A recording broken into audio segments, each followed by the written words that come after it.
Hey everyone, welcome back to my channel.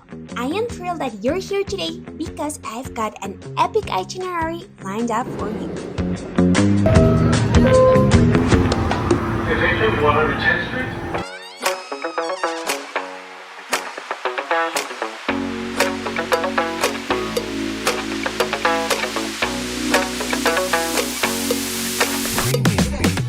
We'll be exploring Central Park from top to bottom, with an extra adventure to Roosevelt Island and capping off the day with a scenic ride on the New York City Ferry. Whether you're planning a visit or just want to see what this city has to offer, this video is packed with tips and hidden gems. So make sure to stick around till the end and let's get started. Let's kick off our day in Central Park, a green oasis right in the heart of Manhattan. Central Park is more than just a park. It is an 843-acre playground with something for everyone. Whether you're a first-time visitor or a seasoned New Yorker, I guarantee there is something new for you to discover. Today, we are starting our journey from the very top of the park, at the Harlem Meer, a serene water body in the northeast corner. Known from its wealth of activities and scenic beauty, the Harlem Meer is one of the most popular destinations in the area, just like a super scenic lake. From here, we will make our way down to the park, hitting 15 must-see spots to help you plan the perfect day. If I missed anything, make sure to let me know in the comments below. And don't forget to check out my other New York playlist in the description. Right after the Harlem Meer, our next stop would have been the beautiful Conservatory Garden. Unfortunately, it is currently closed for remodeling, but it's usually a stunning destination for both neighborhood residents and visitors from all over the world. Its more formal design makes it a popular spot for small weddings, definitely a place to revisit when it reopens. Our third stop is the Museum of the City of New York, located on 5th Avenue. This museum offers a deep dive into the city's rich history and vibrant culture. But what makes it even cooler, if you're a Gossip Girl fan like me, you'll recognize it at the stunning setting for the iconic Constant Veller and Sad Good School. Even if you're not into the show, the museum exhibits on the city's past, present, and future make it a worthwhile visit. Spend some time exploring the galleries before heading into the park. Continuing down 5th Avenue, you can't miss the Solomon R. Guggenheim Museum, a masterpiece of modern architecture designed by Frank Lloyd Wright. The museum is famous for its unique spiral design, as it is for its world-class collection of modern and contemporary art. As you walk through, you'll feel like you're part of the art yourself, spiraling up to the building its iconic crown. And just as a reminder, every Monday and Saturday from 4 to 5:30 p.m. you can pay what you wish, so it's basically free, making it a great budget-friendly stop on your tour.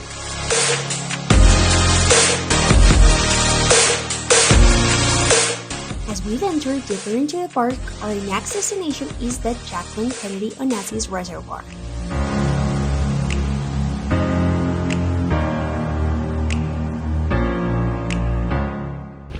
So right now we are in Central Park and this is the largest lake in all the park.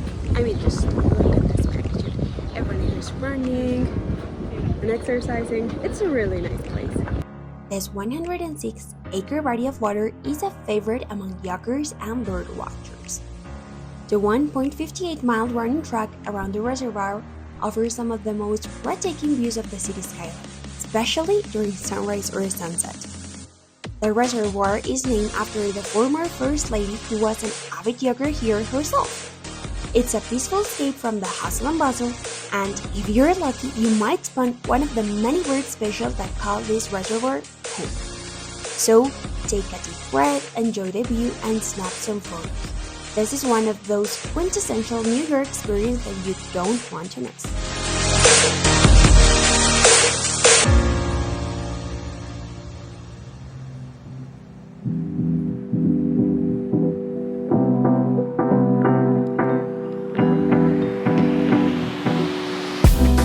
Nearby, you'll find the Obelisk, also known as Cleopatra's Needle.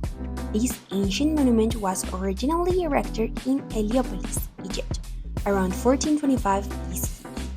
and was gifted to the United States in 1879. It is the oldest man-made object in Central Park and one of the oldest in New York City. Standing over 70 feet tall and weighing 200 tons, the Obelisk is an incredible piece of history right in the middle of the park. And just as a hint, this is located right behind the Met Museum, which totally makes sense.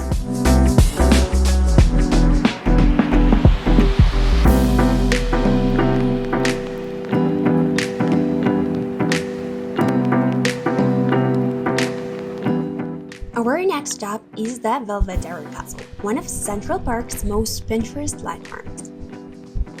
Perched on Reservoir, the park's second highest point, this charming miniature castle offers panoramic views of the park and the city beyond. From here, you can see the Turtle Pond, the Great Lawn, and even the Delacour Theater, home to Shakespeare in the park. The castle itself houses a visitor center and a weather instruments that have been providing the official weather data for Central Park since 1990. Whether you're into history, architecture, or just looking for a great photo op, Belvedere Castle is a must visit, and it's free. Just west of the park, we arrive at the American Museum of Natural History, one of the largest and most celebrated museums in the world. Spanning 4 city blocks and with over 33 million specimens, this museum offers a deep dive into the natural world, from the age of the dinosaurs to the far reaches of outer space. General admission is $28 for adults, but with the City Pass, we not only saved on the ticket price but also bypassed the long line. Even if you're planning to visit multiple attractions in New York City, the City Pass is definitely worth considering. So let's take a closer look at some of the highlights. Our first stop inside the museum was the African Mammals exhibit, which features life-size dioramas of animals in their natural habitats. The level of detail here is astounding. You'll feel like you've been transported to the African savanna. From lions to elephants, this exhibit showcases the incredible diversity of wildlife on the continent, and it even has 2 floors if you want to check them out. Next, we headed to the Hall of Dinosaurs, where you can walk among the giants that once roamed the earth.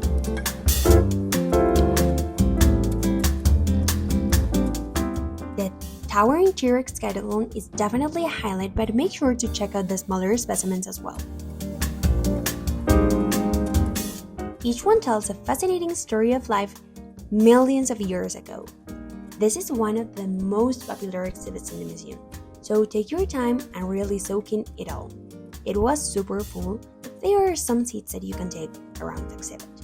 And right now we are in the 4th floor of the American Museum of Natural History, and it has a lot of dinosaur fossils, turtles, sharks, whatever, and just me. To the top. This Hall of Dinosaurs actually displays just a fraction of the American Museum of Natural History's collection of dinosaur fossils, the largest in the world. The hall reflects the most current thinking of dinosaur traits, behavior, and evolutionary links to birds, and examined the Sauropsarians, a group of dinosaurs that evolved from an ancestor with grasping hands, in which the thumbs are offset from the other fingers. You can also see the dinosaur family tree. It is a giant branching tree of life maps, evolutionary relationships in a diagram known as a cladogram. After the dinosaurs, we visited the Exploration Atrium, a more interactive space where you can engage with the exhibit in a hands-on way. Whether you're experimenting with physics or learning about the latest space discovery, this part of the museum is both fun and educational. But for me, it was just the greatest photo spot. I saw it on Pinterest and it was a must-check. And finally, we explored the Ocean Life exhibit. It spans 2 levels, and it explores the complex web of ocean life and the connection between human and aquatic systems. Its centerpiece is a monumental model of a blue whale. It has dioramas depicting the ecosystem, including polar bears, coral reef, and the seafloor. And the Hayden Planetarium, which offers incredible journey through the cosmos. The planetarium does require an additional fee, but we didn't pay it because we were short on time. but if you want, be sure to check it out. Just be aware this is extra. There are some other exhibits that you can go and roam around the museum, so I definitely recommend you to visit. But beware of this. I thought this was the Museum of the Night in the Museum, the famous movie, but it is not. That museum is actually located in Washington, so you are not going to find the iconic Tom or the T-Rex that we were so hoping to see.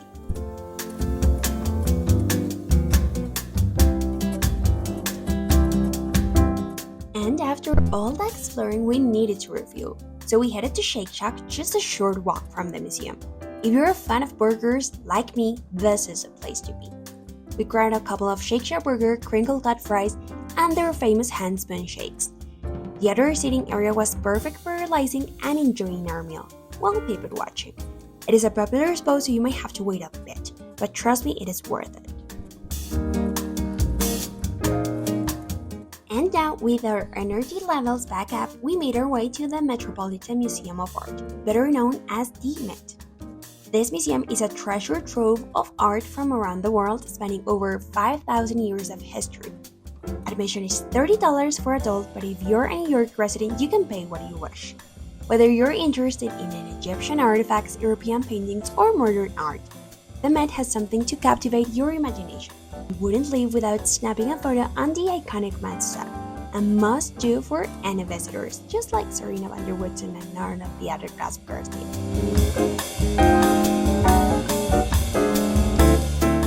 After the Met, we headed back into Central Park to visit one of the most whimsical attractions, the Alice in Wonderland statue. This larger-than-life bronze sculpture depicts Alice surrounded by characters from Lewis Carroll's beloved tale, including the Mad Hatter and the White Rabbit. It is a favorite spot for kids to climb and explore, but it is also a great place for adults to enjoy in a bit of nostalgia.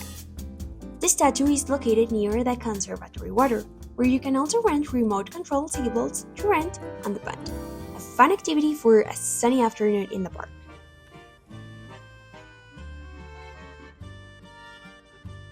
Our next destination was the Bethesda Terrace, often considered the heart of Central Park.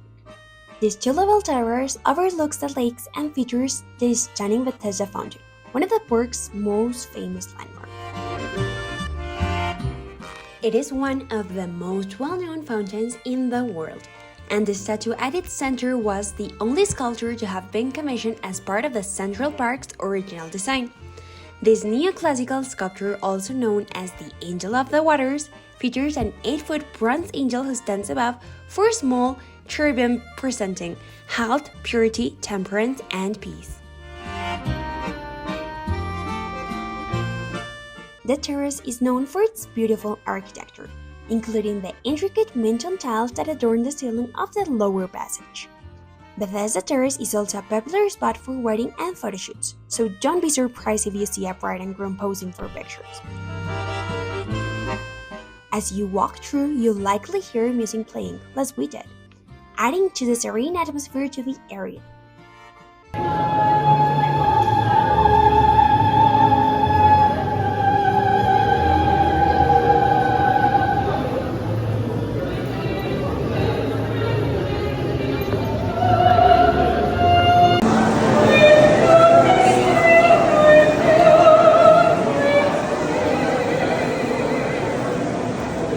We spent some time just soaking the views and enjoying the peaceful ambience before continuing on our journey.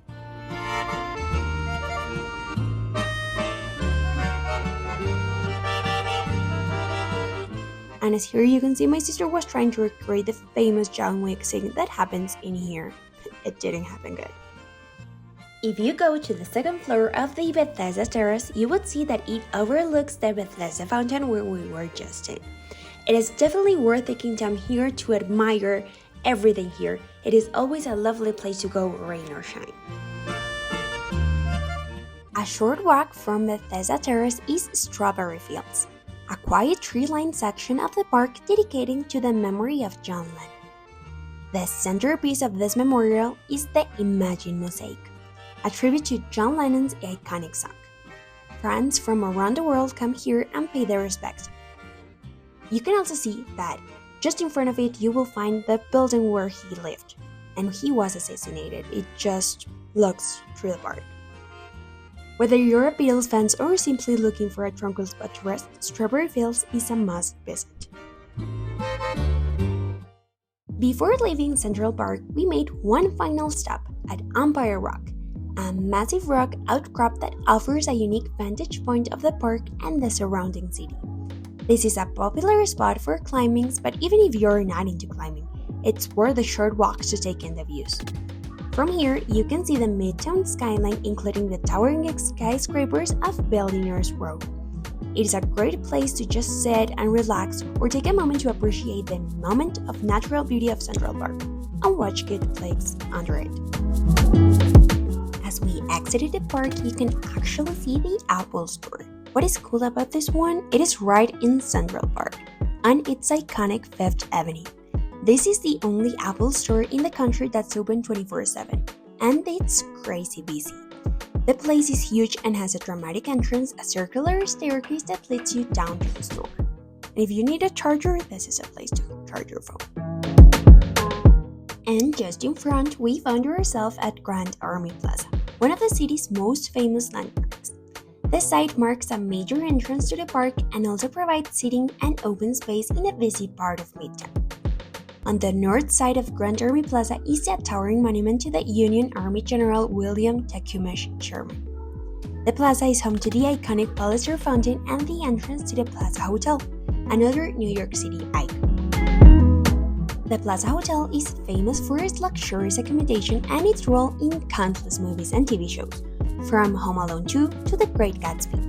While we couldn't afford to stay here, we did pop into the plaza's lobby to catch a glimpse into its luxurious interiors.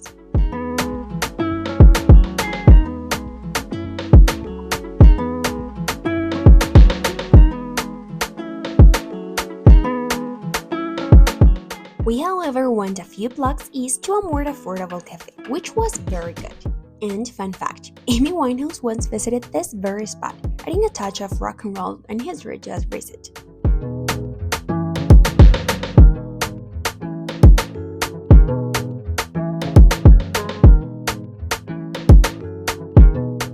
And next, we make our way to Tramway Plaza, the gateway to Roosevelt Island.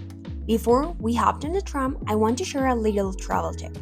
This itinerary, along with maps and details, is available on my Wanderlog page. Wanderlog is an awesome app for planning your trips, letting you organize your stops, keep track of your reservations, and even share your plans with friends. And just to be clear, this isn't sponsored, it's just a tool I genuinely love using. Now, let's go back to the tram.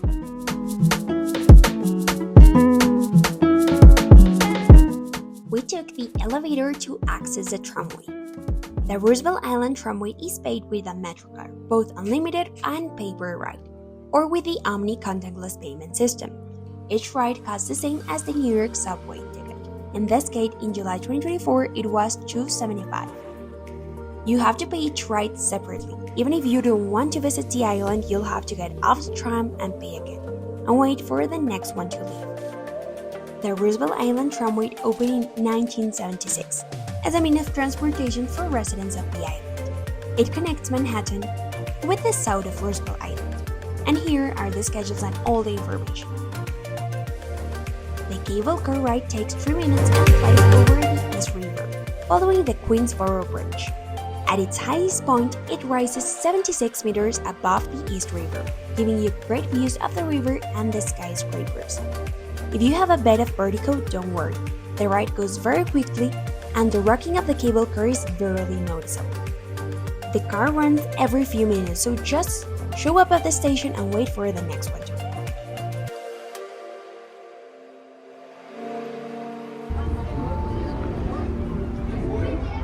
And we're here in the tramway. Yo sé que estás Cristiana quisiera acá.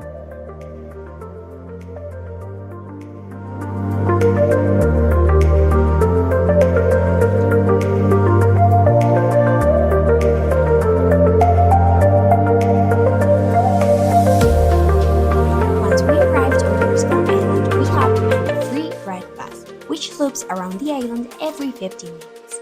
This bus is a great way to get around the island, especially if you're short on time or you just want to take in the sights without too much walking, because we already did a lot. We decided to take the bus to the northern tip of the island where our next adventure awaited. After we took the tram that put us across the East River, we are now in Roosevelt Island. And let me tell you, the views of Manhattan from here are just amazing. You can also take the red bus that is free, and it could take you all around the island, so that you don't have to walk as much, but it's really pretty. After getting off the bus, we took a leisurely stroll along the East River towards the Lighthouse Park. This park offers some of the best views of Manhattan's Upper East Side, and the walk itself is peaceful and scenic, with plenty of benches along the way if you want to stop and enjoy the view. At the end of the park, you'll find the Roosevelt Island Lighthouse, a historic structure that has been standing here since 1872. The lighthouse is a 50-foot tall stone structure that has been guiding boats along the East River since the 19th century. And fun fact, it was built in 1872 by inmates of the penitentiary with stone extracted from this very island.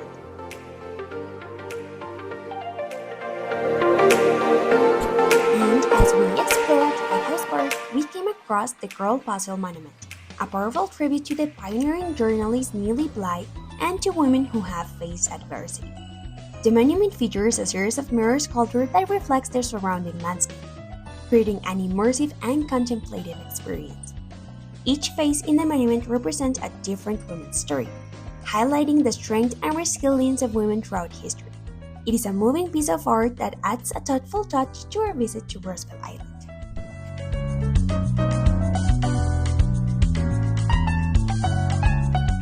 After a full day of exploring, we decided to take the New York City Ferry back to Manhattan. We bought our tickets at the station and hopped on board, ready to enjoy the ride. The ferry is not just a mode of transportation, but a scenic experience in itself. The route we took started at Roosevelt Island and made stops at Long Island City, East 34th Street, and the Brooklyn Navy Yard before arriving at Pier 11, Wall Street. Along the way, we were treated by breathtaking views of the Manhattan skyline, the Queensboro Bridge, the East River, all bathed in the golden light of the setting sun.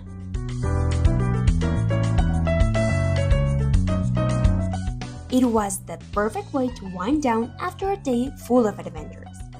And now, to get back to Manhattan, we're gonna take the ferry, which we're here. It costs $4 per person and will take you to the 91st pier or the 11th pier. This ferry for me was amazing. I took it in the third stop, which is the Roosevelt Island, but then going to Long Island, 34th Street, Brooklyn Navy Yard, and finishing in Wall Street, it was a sight to behold.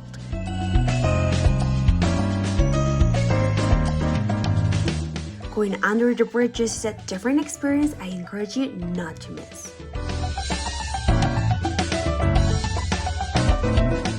One of the highlights of the New York City Ferry is the Astoria route, the one we took, which actually offers some of the best views of New York City from the water. As we sailed past the towering skyscraper and historic landmarks, the sun began to set, casting a warm glow over the sea. The ferry passed under several bridges, providing a unique perspective of the structures. The views from the ferry are absolutely stunning, especially on sunset, making it a must-do experience for anyone visiting New York. I took the ferry mainly as another way to see New York City from another perspective, though many use it for commuting. I went on different trips, and believe me, this route is just unbelievable. And price is like sort of the same for $4, but you get a better scenery, and for me, that's worth it. And just a tip, always sit on your right because you will have this. And while you're enjoying this amazing sunset, let me tell you a bit about the frequency. Ferries run approximately every 25 to 35 minutes during peak hours and every 40 to 60 minutes during off-peak times. Traveling the whole route takes approximately 49 minutes with 4 to 15 minutes between stops. But if you are, for example, are in Long Island City and you want to get to 34 East Manhattan, it's just one stop and it would only take you 7 minutes. We wrapped up our day by heading back to Times Square, the bustling heart of New York City. The energy here is electric, with bright lights and billboards and crowds of people from all over the world. So this is Times Square. Super chaotic but full of people and a ton of lights. After a day spent exploring some of the city's most tranquil spots, the vibrant chaos of Times Square was a sharp contrast. But that's what makes New York so special. It's a city of contrasts where you can find peace of quiet just a few blocks away from the hustle and bustle. And just for fun, I checked over my step counter, over 24,000 steps today. If you enjoyed this video and want to see more travel adventures, don't forget to like and subscribe. I've got plenty of New York content coming your way, so stay tuned. Until next time, and happy exploring!